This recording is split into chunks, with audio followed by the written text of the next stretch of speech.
Good evening, everyone, and welcome. We're Random Encounter Productions. I'm Cody Stone, and tonight we are talking Eberron. Yeah, Caitlin's in the background over there. So other D&D questions are also allowed, but yes, other D&D questions are absolutely allowed. So we are taking any and all questions. Just going to be me chilling here. I'm actually going to... Let's go ahead and pop that up. Ah, there it is. you can see the chat? No. Oh, that's not your popping up. I'm not. I can't at the moment, but I can get the chat. No, I got it. I can get the chat. Let's see. That was poor planning on my part. Well done. It's okay. I know it is. Not a big deal. There we go. Oh, I should do that. I should turn... what is that? Spatial sound? No. That just... There we go. Turn volume off. Alright. Let's see. Where's my channel? Go to the channel. Just chatting. Just jacking it. Don't say that. Oh. My hands are right here. It's... Yeah, but they can't see me. Oh, no. Also, where's the... Why can't I just do what we're doing? Let's go. Yeah. I don't like this dashboard. Yeah, it's horrible, right? It's awful. It's awful. It's awful. Pop out chat is there. You go. Yeah, there we go. Pop out chat. Found it. Pop out chat. Alright. So now if people want to talk to me, they can. No, that's a quote from Archer. No, I know, but they don't necessarily know. That's why I was saying it. Like, I'm not just a weirdo. I occasionally am other things. So we'll pop that up. And we'll put my face over there. Do I need my face? I don't think I need my face right now.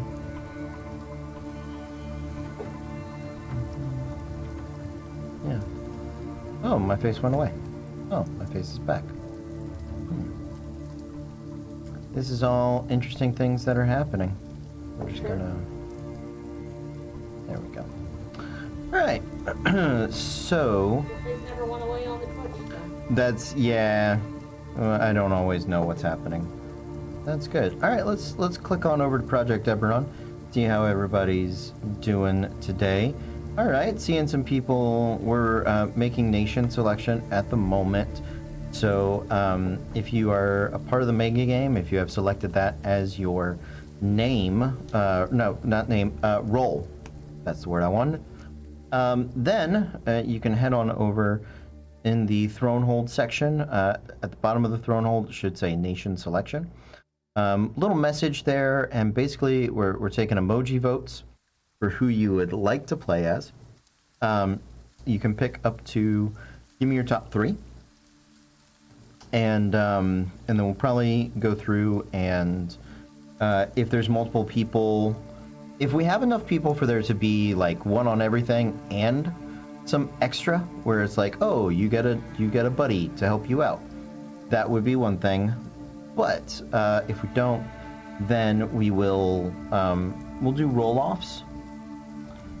Can you play as Dumbledore? I do not know that there is a nation called Dumbledore in the whole of Corvair. So that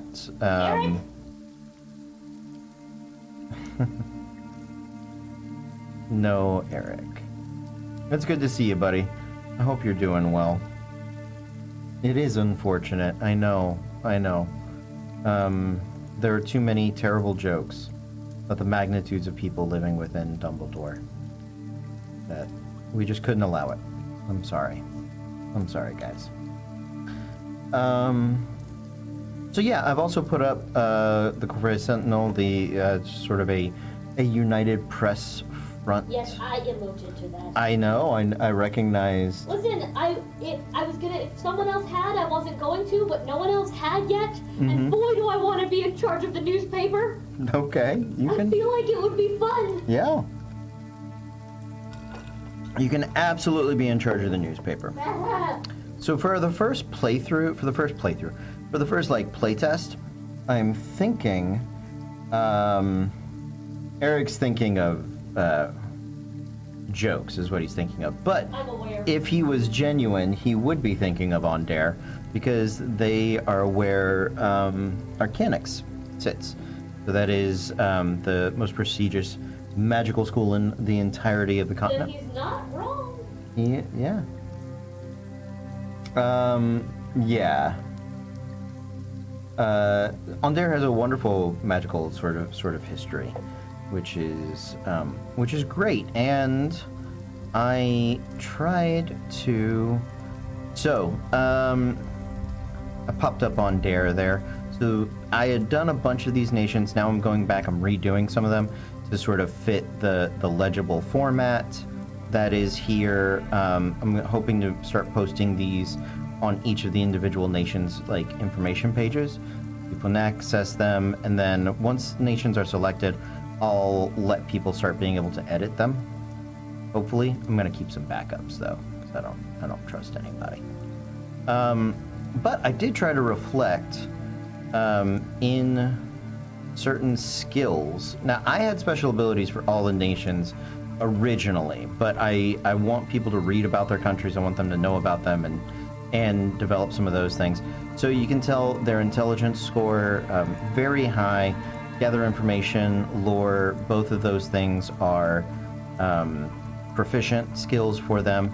The 5 nations of Corvair, technically the 4, the big ones, basically, big human nations are going to have 8 skills, which they start proficient in, mostly because their populations explode their upkeep costs. Their upkeep cost starts to get really ridiculous. So I had to fix some numbers there. So I'm hoping that the first play test, I think we're going to do, I'd like to do a year, so that's 12 months. And we'll do like 2 days a month, right? So that would be about 24 days for the first play test. Or we may do half as much. I really kind of want to see how it goes, how it starts to work. If the numbers fall apart after 2 months, then we'll stop and we'll make some adjustments.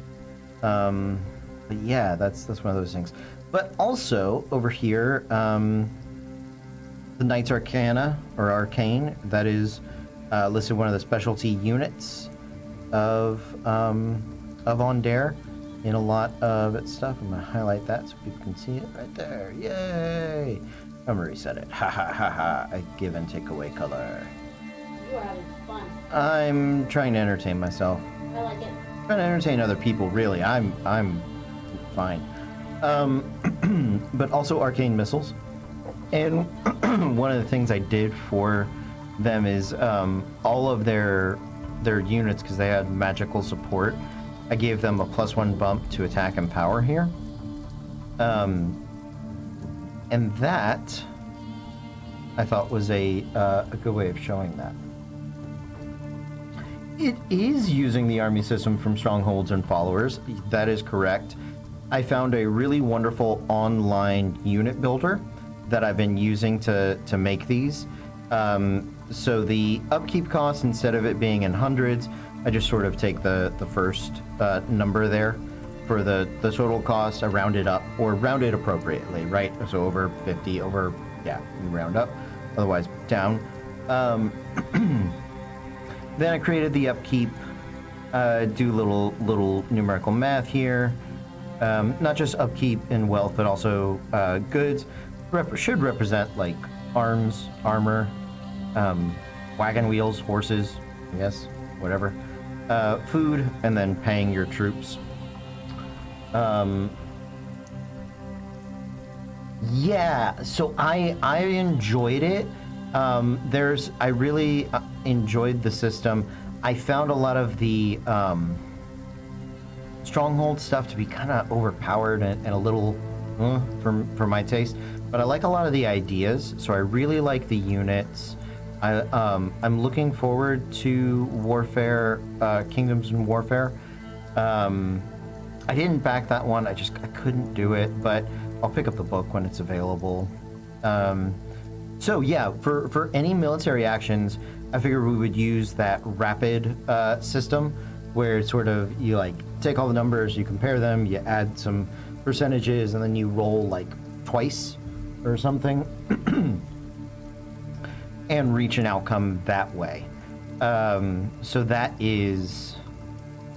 what we're going to be doing for that. So every nation is starting with a total upkeep of 15 for different units, and I'm trying to make them specialty units that I think, not specialty necessarily, but units that I think the countries would be able to muster, right? So Knight Arcane, Arcane Missiles, the Eldine Reaches, they have Treants. They're the only people so far that have Treants. Human Archers, they're the only ones that have like a major Elven army, Elven Infantry. Give them some Elven Human Cavalry because they split off from Ondare. So I try to put those things in there. You know, the units in Strongholds and Followers don't all, not every race is represented there, but I think it gives enough tools to kind of play with for that, if people really wanted to make a specialty thing. So, yeah, these are from Eldine. Oh, that is Eldine. Oh, yeah. So I'm going to keep working on Breland here while we work on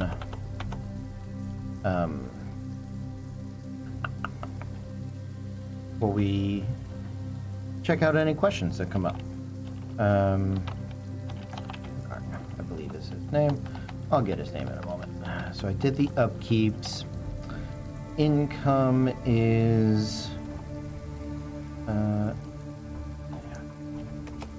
go. You could have someone else who recognizes Strongholds and Followers though. I've played with that before. We've used it a little bit, yeah. I've done a lot of research on like different mass battle systems, and they all sort of require something interesting and different. I've also created like full spreadsheets that just calculated the potential hit chance of, you know, 10,000 first level fighters and all that sort of stuff, and just pulled monsters from the monster manual. The odd thing about that is that, again, much like combat in 5th edition, while it takes a while to run, when you look at, oh, it's been 3 rounds, that's 20 seconds, you know, and so certain armies were being decimated in less than a minute or whatever. So, you know, you have to adjust for like time and stuff like that, but it was an interesting study in those things. The one special ability I'm kind of going through and putting in for each of the nations is something that makes the economy work, like stick. So Breland has special advantages. If they meet their raw material costs, then they get advantage in expertise on their finished goods, producing finished goods. Really cool.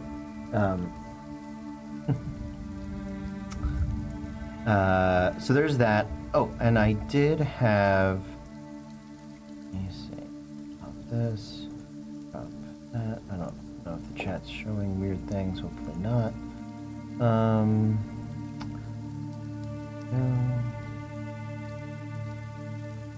This over here. There it is. All right.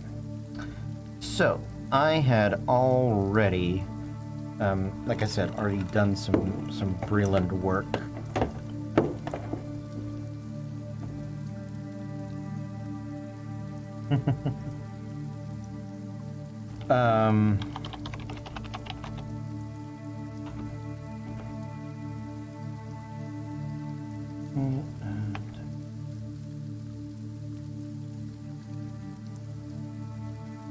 $17.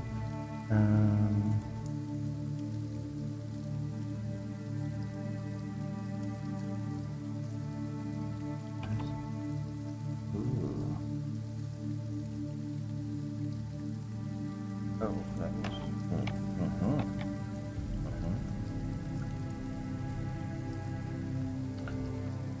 And 13.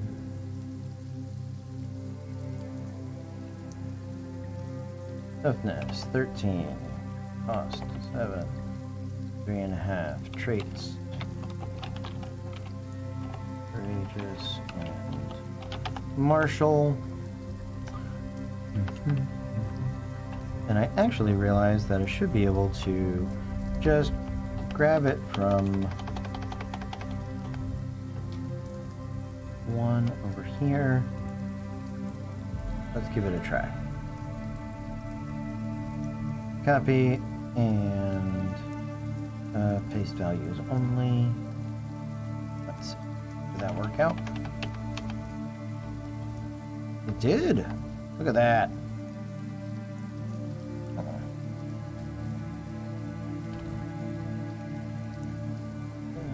Cost 2.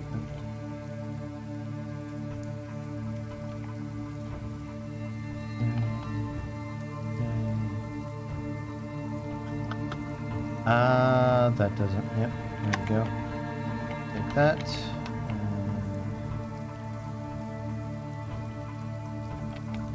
And that. Ah, so it's upkeep. That's the one I gotta not do there. 16? Why do you have 16?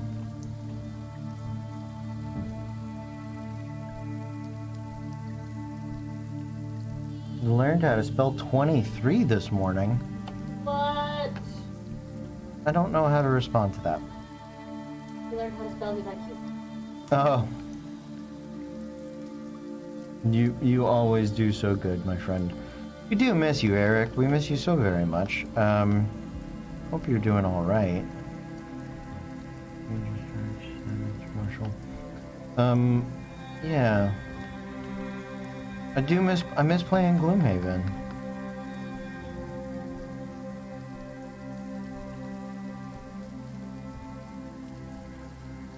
So currently the intent is, I think, one player. I think ultimately, from the research I've done on other mega games, they do support multiple players, and I think in a live scenario that might be, that would definitely be required. With this one, I think maybe 2 players per nation would be good. One that would handle sort of the economics, and one of them that could handle any military actions that are required. In mega games, usually there's like a head of state. There is one person who is in charge of the diplomatic side, usually related to the United Nations. There's like a mini game for the scientists and research and development that they run. There is somebody that is in charge of their military operations. And I think they've also done like others where there was one more. They basically sort of fill out the equivalent of like a cabinet.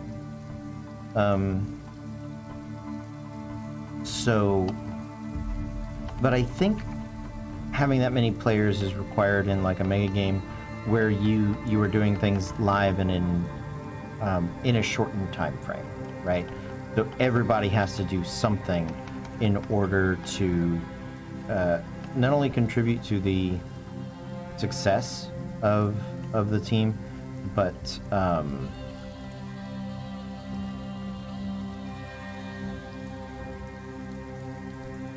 the success of the team, but also to its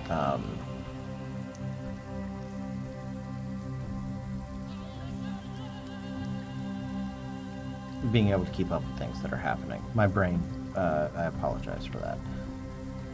Does that fix my numbers? That 0.5 is killing me.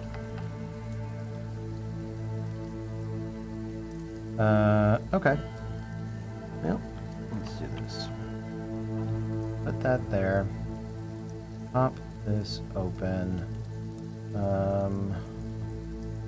And bookmarks.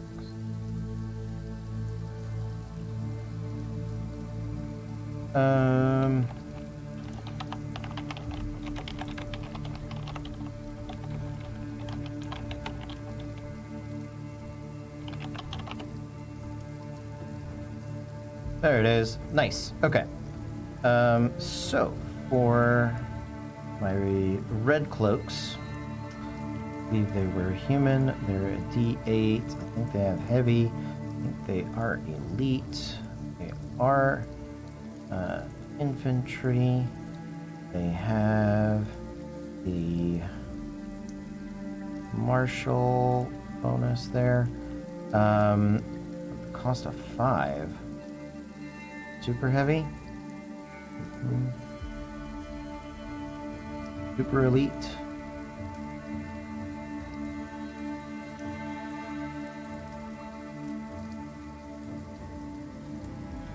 Super heavy, super elite. D12 makes it an 8. I think that's actually what I want. So D12.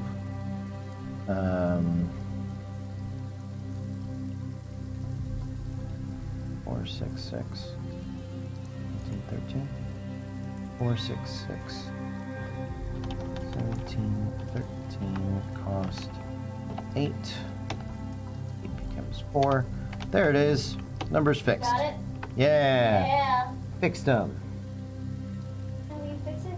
Yes, sweet. Oh, the unit builder, the unit card builder. Oh yeah, man, this is a huge fixer. Yeah, hashtag math. Absolutely. And that's what a lot of this has been in preparation for. It's I as a GM am actually, this is my weak suit, to be honest. Is like it takes me a while to do these sort of numbers and things like that and come up with ideas, and it helps in anticipation.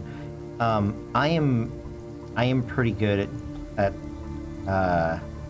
playing jazz, playing RPG jazz. RPG jazz. RPG jazz. Yeah, where you know, it's like, ooh, we're gonna hang out, and we're gonna think, we're just gonna, like, let's just roll with it, and oh, you guys do some stuff and I'm gonna do some stuff, and it's gonna work out, man. So like I'm much more in my comfort zone doing that. But when having an influx of new people I've never played with, asking them to do something that is weird, that has never been done or tried, at least as far as I could find, those sorts of things, very much was like, you know what? I gotta figure out what the basics are first. So this population breakdown stuff is, I mean, I don't think it's actually terribly useful to the mega game, but I think it's such an interesting example of like the type of countries and things, and 3, 4, 5, 6, 7, 7. And like who lives there and what everybody does. It's really interesting to me. The one thing I was gonna put in here, but it should be its own spreadsheet, to be honest. But I wanted to do the population breakdown also by age, or at least age group, right? So youth, sort of before adventuring age, and then retirement age. Yeah, RPG jazz, that is the jam. So, but because I also think it's super interesting to see, you know, we get to something like 8 million humans in Breland, and oh boy, do I have that page here somewhere? I think I do. Pop this open. Oh no, did I lose it? Probably, Viker.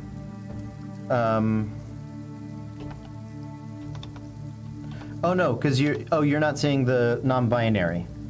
I'm including non-binary people in the population because I want to include everybody. That's why the male and female don't add up to 100 by themselves. The non-binary population is usually very small because research on total of non-binary people is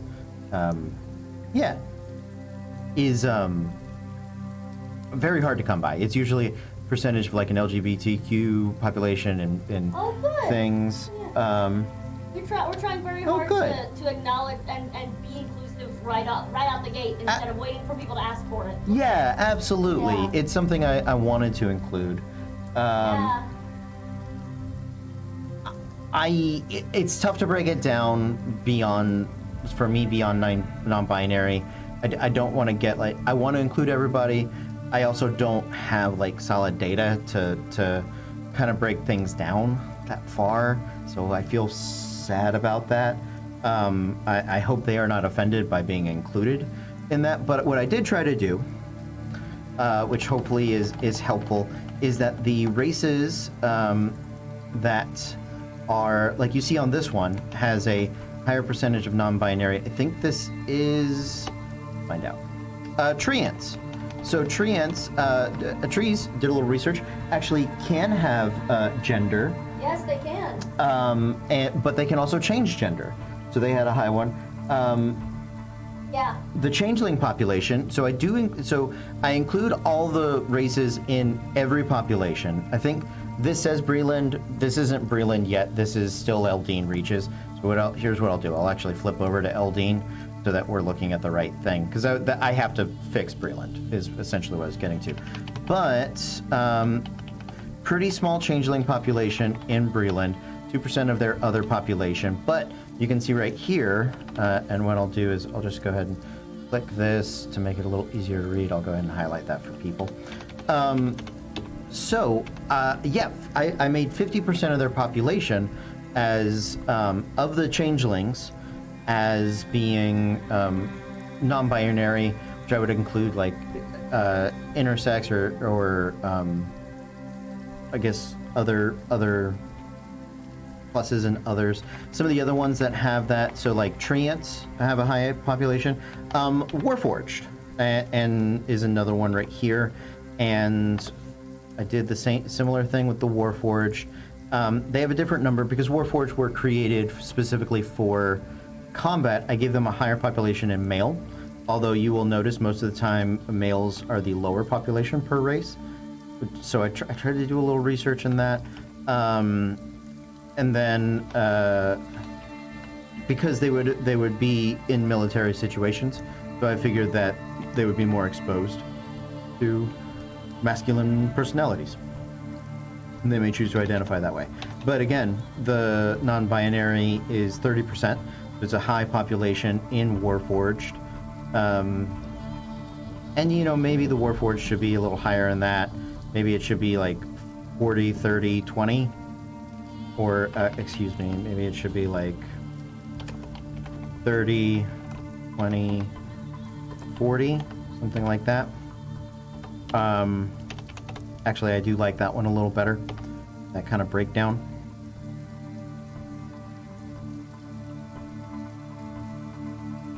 Thank you, Viker. I appreciate that.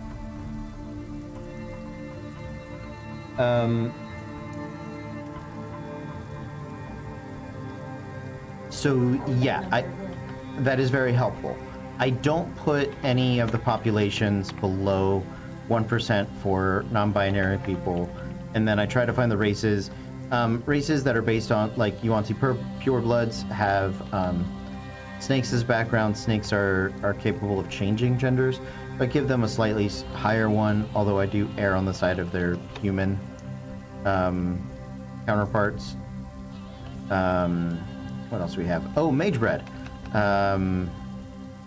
which is the it's a rename for a Ravnica race, the Simic hybrid. I put that, give them a higher one. Okay, I must be still hungry because I heard bread, R-E-A-D. Ah. Bread, but yeah. That's right. Baked in an oven are these mages. Listen, I like it. Kalashtar, I thought, because of their connected sort of mental state and their connection to Corey, an eternal sort of dream spirit that could. Anytime I found. Aw, thank you. Thank you. Not so fan. Not so tan. It's Noah. Oh, Noah. Aw. Noah, I think you would, if she's in here, Noah, I think you would really like this mega game. It is, it is Like her jam. up your Model UN roots. I know you had some roots there. You really wanted to do some diplomacy things. I'm hoping you join Project Eberron because it's going to be a ton of fun. It's going to be a chance for those sorts of things. So I'm hoping you will jump in here. Hey, Paris. Good to see you, my friend. Good to see all my friends. Lots of friends today. I do like. Yes, I do have friends. I definitely have friends. So yeah, guys, I really tried to include non-binary populations by percentage.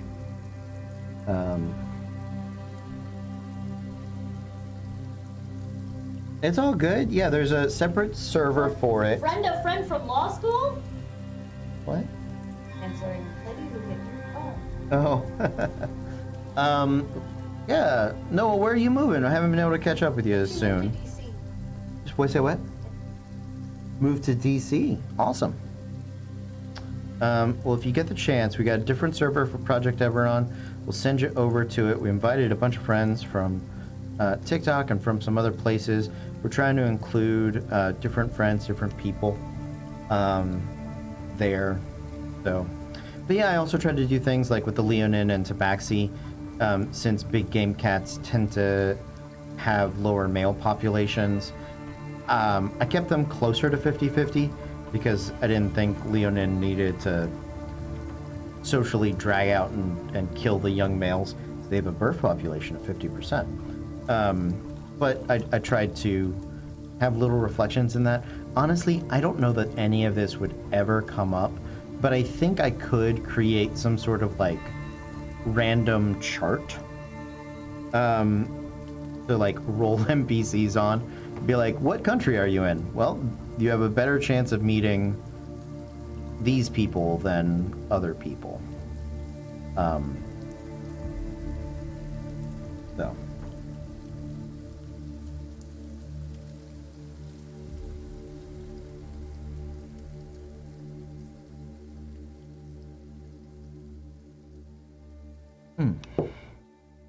Pardon me. I'm glad you like it. It's, you know. Yeah, it is. It is so much math. That's not the important math. Here's more. I made a character sheet basically. I'm catching Noah up. Made a character sheet basically for nations, and there are. Is it on here? Nope. So we're gonna basically run a mega game or like a model UN game with these nations from Eberron, and we're asking people. We're asking people to join that server and kind of pick a nation that they want to be in charge of or participate in. And I'm going to do a playtest, hopefully starting later this week. Yes, you should read the Eberron book. The one that I find has the most comprehensive data, so you can get like a nice small overview on the Rising from the Last War or Wayfinder's Guide to Eberron or the 4th edition player and DMG book.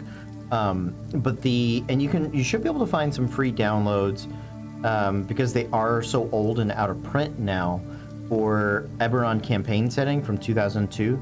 The original book has the most, I find, the most like comprehensive information. Although they have updated, not the year or anything, but they've added some really interesting color to some of the later countries. So like Rising from the Last War does a really good job of being like, here's what a person from the Eldeen Reaches would know, think, and this would be their general thing. And I'm kind of extrapolating stuff out from there. So the math of the nation is based on that book that I am talking about, with one major exception, and that is right here. I'm gonna go ahead and give it a highlight. Total population. So, over on the server, there is put up a link to an interactive map, which is really phenomenal, and you can use it to measure distances and all those things. And famously, the Eberron campaign setting book did two things almost backwards. They made the continent of Corvair is about 5,000 square miles, 5,000 plus square miles, but sometimes like closer to 6.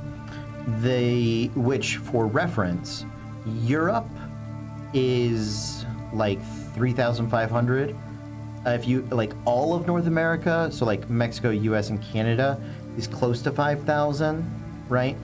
And the total population of Corvair, according to the original book, so the Eberron campaign setting, is I think like 15 million. It's very, very low. And is that? Oh, I have it somewhere. Hold on one second. I'm gonna pull up an older character sheet. That one will have it. Droam. So, like, I had done a lot of this stuff for Droam and a bunch of other nations I'm trying to update. So total population is right here. Let's format this to be a number. Right there, with no decimal points. 15 million. Which,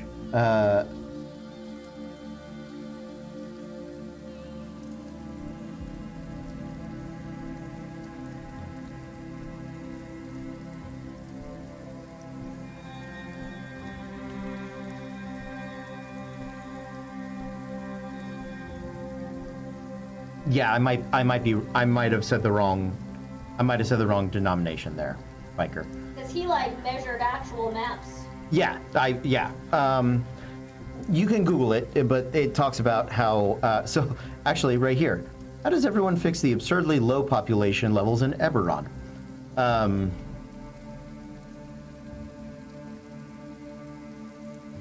It is more than that. So essentially right there, yeah, the population ends up being, population density ends up being close to Siberia. And if you wanted, here's the Eberron interactive map. We can do a little scroll here, right? So, real super rough. If we go from here to here, that's 3,000, 5,000 miles across 3-ish. And then we can, let's reset. Boop. And then from here to here to here. Right, so 2,000 miles, 2,000 by times 3,000 is a very big number squared. Hey, no problem, buddy. So, I'm gonna do it on this calculator.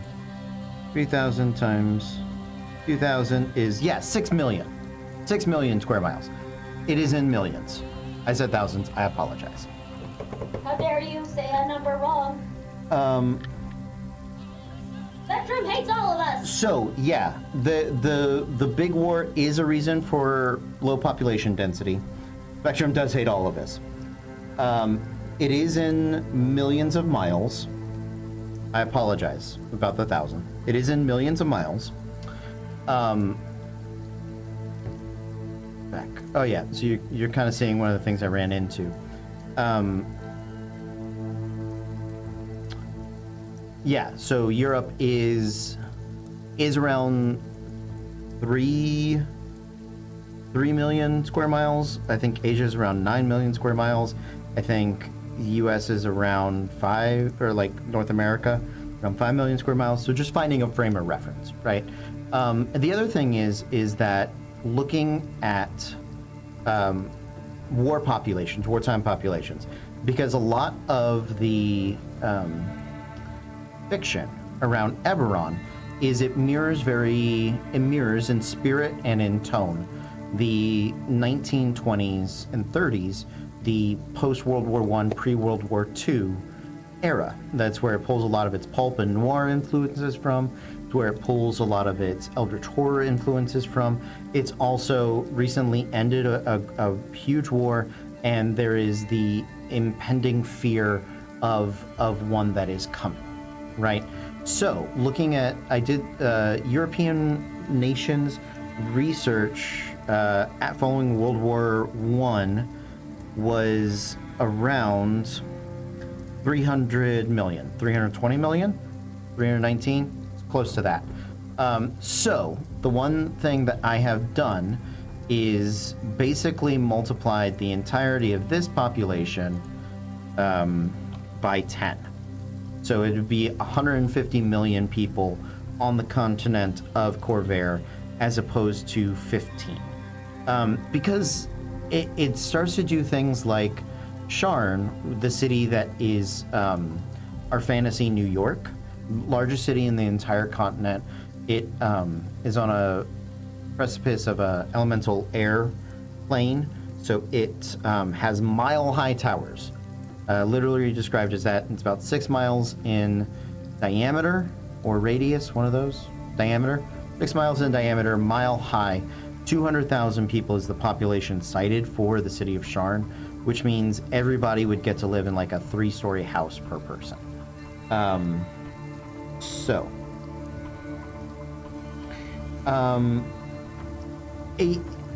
I think 150 million is still a low population for a continent of this size, and I'm willing to let that low be because of the war and because it doesn't actually have a lot of harsh areas. So I'm gonna zoom in here. We're just gonna talk Eberron until I get a question. So Breland, one of our biggest nations, the most industrialized nation of its kind, the King's Forest. This is all decent farmland through here. It's got those mountains right there, the Howling Peaks, blah blah blah. Ondare, that you see here, is known as the breadbasket of the entire continent. And so it produces huge amounts of grain and fruits and vegetables for the entirety of the continent. It's also noted that the Eldian Reaches has tremendous, this whole area here is tremendous amounts of farmland. The Demon Waste, nobody lives there. Their population is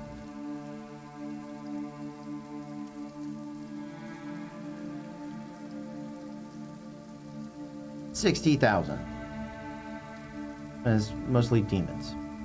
The Shadow Marches has decent population. Droem is the monster nation. Delargo is the nation of the gnomes, but even they have farmland. Dargoon is famously self-sufficient, does not import or export necessary goods, and makes its own stuff. So they have to be able to farm or at least feed themselves in a strong enough way. The nation of Valinar, these woods here are famously where Soarwood comes from, which allows them to create flying ships. And while they do have that desert there, the Blade Desert is really the only desert noted on the Eberron map. And while the Valinar don't do a lot of farming themselves, they do have a population of like serfs, servants, that would take care of at least some of that. Ibarra, rich jungle land, not really a farming nation, but definitely has enough natural resources to support its population. Those are principalities, lots of fishing, right? We haven't even gotten into fishing production. The Moor holds very mountainous. They're the dwarven people, so they probably have, I guess, the dwarven equivalent of farming stuff. I don't know. Karnath, famed for its beef and cheeses, so animal byproducts. Right, very much right there. Thrain attempted to be self-sufficient in the last war, so they have a chunk of farmable land and things like that. So as far as like extremely harsh parts of the nation, right? The Demon Wastes is one of them. Shadow Marches, probably less so. Droim has enough to be self-sufficient. Delargo, Dargoon, Breland, Thrain, and Ondair, Eldeen Reaches, all self-sufficient-ish. Karnath, Talenta Plains does have a bunch of wide open plains. They don't do a lot of agrarian farming, but they do have, that's where House Galanda is from. So the House of Hospitality. So you gotta have food to serve people if you're gonna be in charge of hospitality, right? Those are principalities. So you kind of get a look at the nation, and comparatively, Corvair is, yeah, very cool. I did not know that, Biker. Good to know. The Moor Holds is very interesting. It's also sort of the most traditional of regular fantasy places, I think. Now, just in a quick comparison from Corvair, right? All that open plain land and farms and stuff like that. Over here to Zendrik, forget the magic problem, the fact that you can't create a map of Zendrik because the land literally changes beneath your feet. Hey, Panda! Panda! Much love, Panda. Zendrik, so this is all super jungle, tons of mountains, really big-ass desert here. Then frozen things, like that's a much harsher continent. Also, Argoness, where the dragons are from, famously extremely difficult place to live. Redra, again, very difficult. Their population is limited. They have the harsh tundra. Adar is where humans come from, and they have to live in these mountains. And the rest of Redra is, well, that's a secret. I can't tell you guys about that. Rude. Sorry. But relatively speaking, I think Corvair is like a pretty hospitable place. So,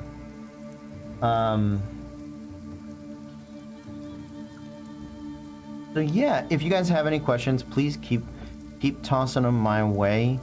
So that was a 20-minute answer. So clearly you're going to be able to fill the time tonight. Yeah, I can. So basically, what is homebrewed is the population number, and then the rest of the game system, right? That's homebrewed as well. But as far as the details of the nations, and that's why one of the things I want people to do is read about the country that they want to run, and then propose like special traits, special things. So like for Breland, one of the things I had down was the King's Lanterns. Famously has a spy network and counterintelligence agency working for the King of Breland, right? I thought that would be one of those things. Eldeen Reaches are filled with druidic sex, and I think that would be, a fun thing to put down. Maybe at some point it'd be a bonus to producing food, might be a bonus to like gathering lore or gathering information using that sort of druidic magic.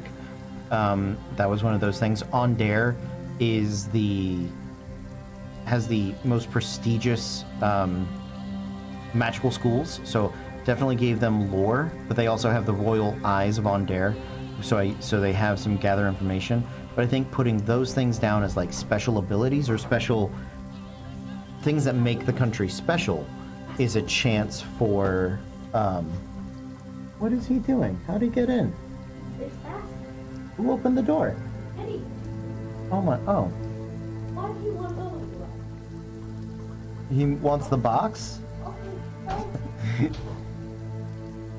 Yeah, it does. Corvair is very much sort of the nicest region. The cat has been, he really wants to be in the garage lately.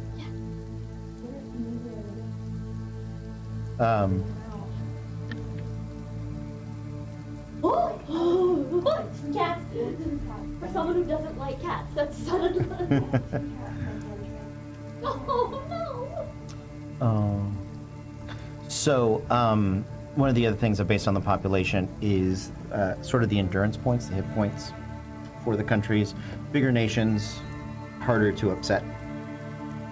I don't know. Yeah.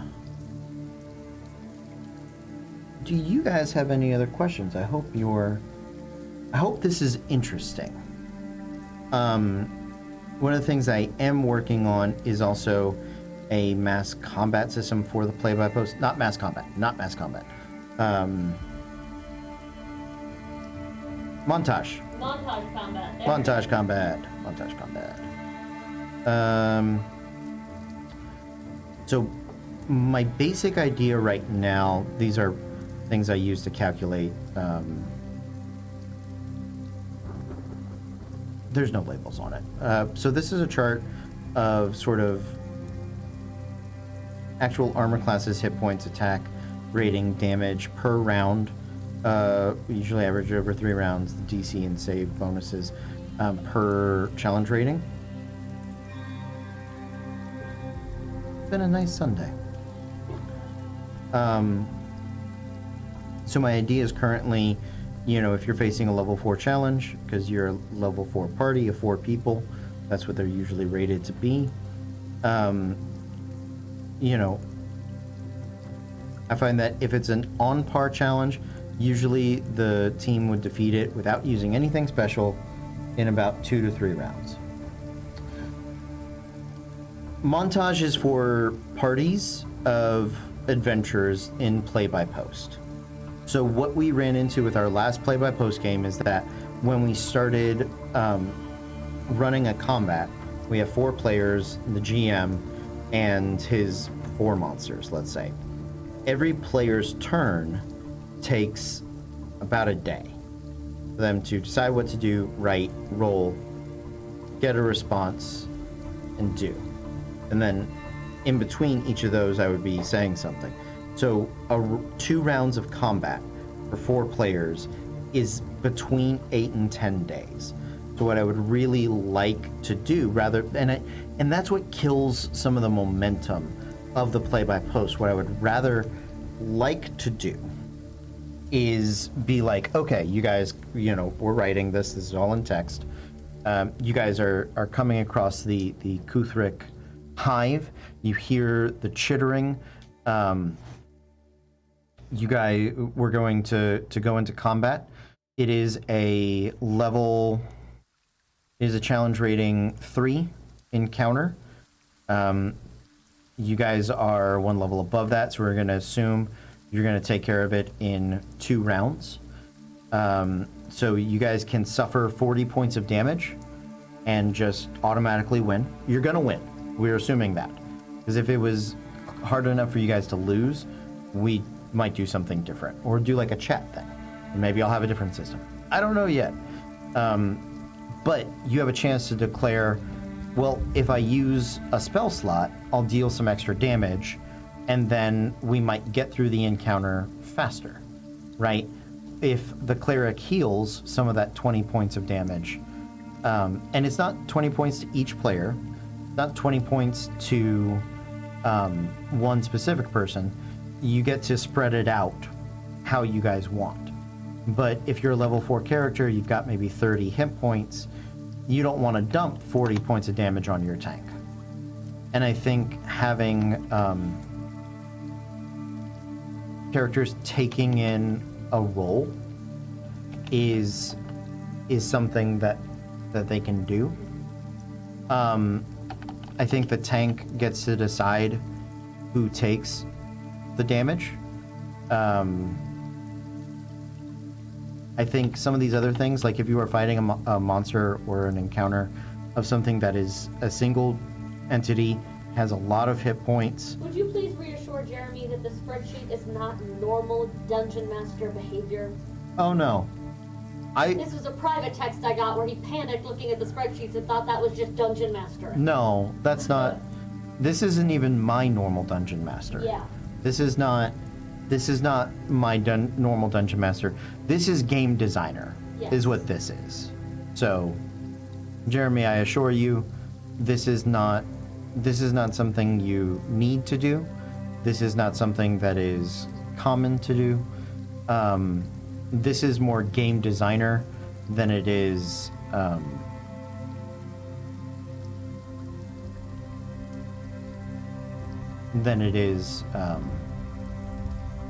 GM by far. I much prefer RP Jazz. So in theory, right, you guys get an encounter. It's a bunch of little horde Kuthrix.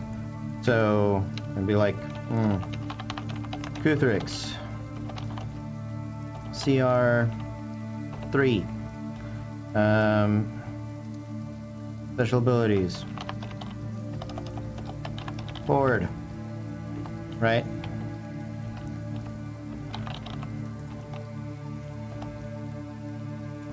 Threshold. I'm gonna say it's a 100 threshold, and then the idea is that we have a wizard, we have a fighter, we have a ranger, and we have a rogue, right? RP Jazz, yeah. Thank you, Vast. This is not standard in any way or form. So everybody's gonna roll basically 1d20. They're gonna add whatever their basic damage dice is. So for him, it's probably a d4. 1d20 plus 1d8 there, 1d20 plus 2d6, and the wizard, because he sees horde. Horde is evil. Actually, yellow's too pretty. Red, evil horde. Actually, I like the horde. You are having an adventure, aren't you? Yeah, I always have adventures. I know, I like it. He's going to, he says, I'm gonna spend a second level spell slot, and I'm gonna do an AOE. I'm gonna fill this roll up here. Boom, AOE. So I'm gonna give him whatever the damage dice are. So let's say Burning Hands. So he rolls 4d6. Guessing I don't know the actual damage there. 4d6, and I'm gonna let him roll a d20 on top of that, right? So we roll all of these numbers. Let's say they're all average, right? So that's not doing them in halves, 3 and a halves. I'll give everybody an upswing. So 4 times 4 is 16 plus 10. This guy put up 26. This guy put up 16. I'm not counting modifiers. Don't make me. 14 and 12. And we're going to sum. Yeah, let's sum all that up. Do it. It's 168. Threshold was 100. They beat it in one round.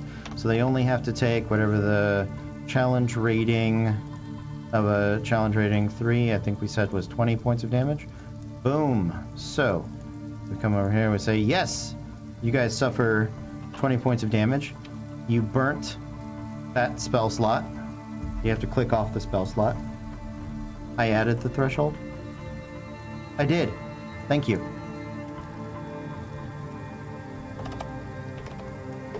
There. So they didn't beat the thing. But they will next turn. Even if they just roll the average. So I'd let them do maybe 2-3 turns in once. They'll assign the 20, and then they had a second one, so the 40 points of damage split up amongst their characters. And we're done. We do a whole fight in a day, right? We do the whole fight in a post. So the rogue is, I'm gonna sneak around, backstab something, and then hide, right? So you tell the story of what you're doing, how you lost some hit points, but for play-by-post people, for people that don't have cameras, don't have headsets, can't get on the chat and do a play over Skype, we don't use Skype, but over Discord, aren't interested in streaming, any of those things. We want to include everybody. And so this is sort of the method that I'm planning on using to keep those stories moving, right? And there would be other benefits, right? So if the fighter decides they're going to action surge, well, then we'll give them, I don't know, advantage on the whole previous roll. Usually that comes to a +5 on each of these things is going to be 26. Boom. So we're closer, right? The ranger is going to use a first level spell slot, and maybe it's just a hunter's mark. And he gets add 4 points on there. Oh, we're so close. Rogue, do something. The problem is it has to be something that either has like a cost associated with it. Otherwise, it's assumed that you're going to try to do it. So we should probably put in some sneak attack anyway. So instead of the 2d4, we'll just count the sneak attack damage, right? 2d6. So that's another 16. We get up to 18. We, again, super close. Oh, because I ruined this. 18.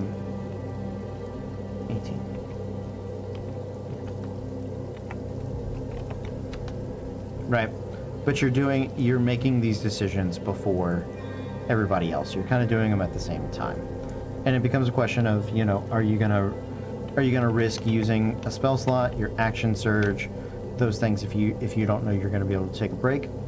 It simulates that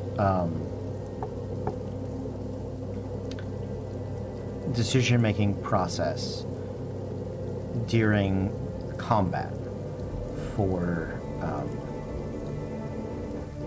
people, for players. So yeah, guys, this has been a lot of fun. This has been very motivating to keep things going. Do you guys have any last minute questions or anything you would like me to talk about before we sign off, before we say goodbye?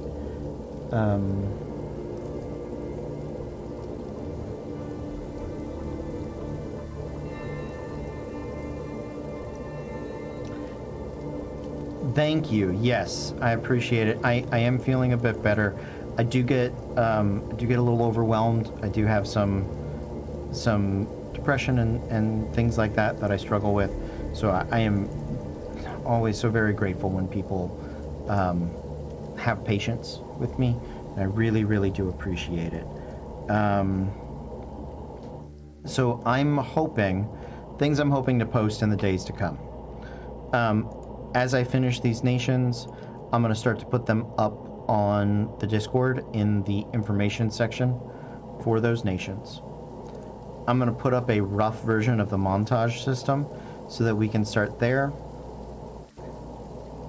Self-care is very important. Thank you. It means a lot.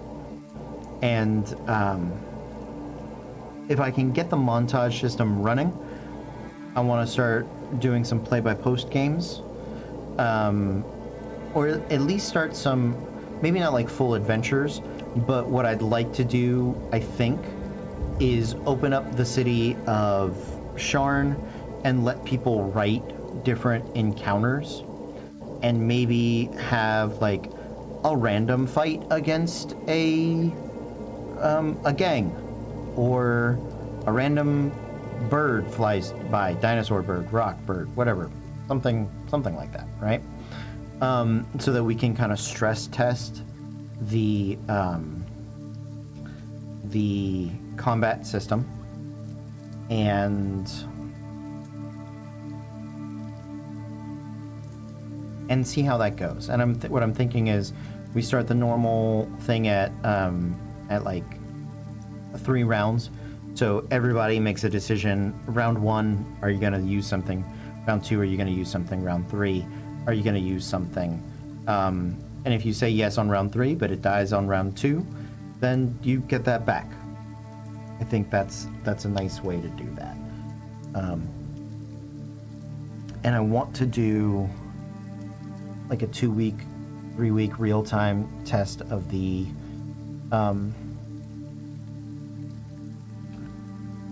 mega game. So, guys, it's been wonderful hanging out with you. You guys have been wonderful. Thanks for checking my numbers. Thanks for looking at those things. Thanks for giving me some resources on population numbers and all that sort of stuff.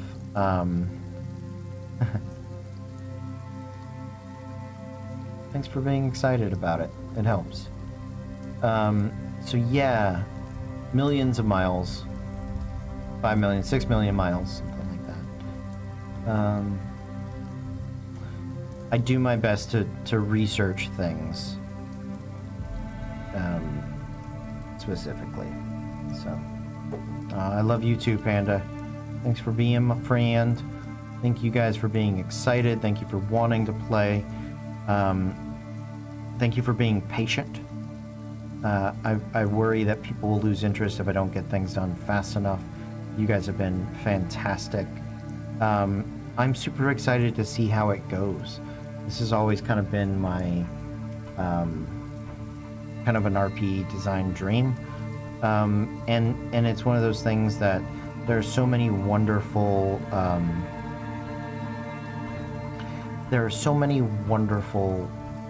RP settings, from Shadowrun to Legends of the Five Rings to D&D, where all of these great mythic characters run countries and things like that. And I always thought it would be cool to be one of those characters as a player. And I'm hoping that people have a good time making that effort. So, I think we're gonna say goodnight. Unless there's a last minute question, I give you the chance. Here we go. And I'll wait for the delay. Delay happens. But thank you guys. Thanks for hanging out. Fun transition just to my face. Look at that ugly mug. No, shut up. I will hurt you. I know you will. I love you, baby. What's my favorite setting? I love Eberron. I think it's the one that's grabbed my attention the most in my D&D career. The one I wish I got to play more in or felt more comfortable playing in is Shadowrun, but I find the rules as a GM boring, and I don't have a lot of opportunities to play that. But Eberron is, of my fantasy settings, Eberron is my favorite. That's why I picked it. It just sort of makes sense for me. Vast Anomaly says he likes Windswept. Oh, thank you! Yeah, she's been doing some recordings for the audiobook today. That's my subtle way of encouraging and making sure she knows that people That was want subtle? That's your subtle way? Saying that you've been doing the thing? Yeah, what is your not subtle way? Go record? Yeah. That's I don't know. Subtlety's not my strong suit, I guess. I know, I love you. Nice. Alright, guys. Well, thanks for hanging out with us. Tomorrow night, we're going to be back with Disasters in Danger. Excited for that. They're going to start their caravan. It might be Are there any Dark Souls-esque settings? Midnight, we feel like is real close. Midnight can be, yeah. So Midnight is the elevator pitch is Lord of the Rings of Sauron 1. So it's a dark, sort of bleak world. If you're looking for brutal survival, then Midnight fulfills it a little bit. But if you want something alien, and that, I have to recommend Dark Sun. It's a little more like fantasy Mad Max, kinda. No magic, psionics, and desert wastelands, and very difficult. I think the question is, what in Dark Souls are you looking to emulate, right? The look, the feel, or the difficulty. Because I think if you're looking for difficulty or briefness of life, you want a different game system, or you need to use some modded rules from 5th edition with longer rests. So like a short rest is 8 hours, a long rest is a week, and you know, higher death save DCs and things like that really make the game far more brutal. But if something where you can lose your character in one hit, no matter how old or strong you are, Savage Worlds has a little bit of that because of its exploding dice. So does Shadowrun. Those are both pretty brutal. I think it depends on what you're trying to emulate from Dark Souls. So, yeah. There you go. Anyway, Disasters and Danger is back tomorrow night. Come and check it out, guys. Really, that's our big show for the channel. It helps us. It supports us. Yeah, man, my pleasure. Nice to hang out with you. You guys are awesome too. So, I will talk to you guys later, but until next time, be cool.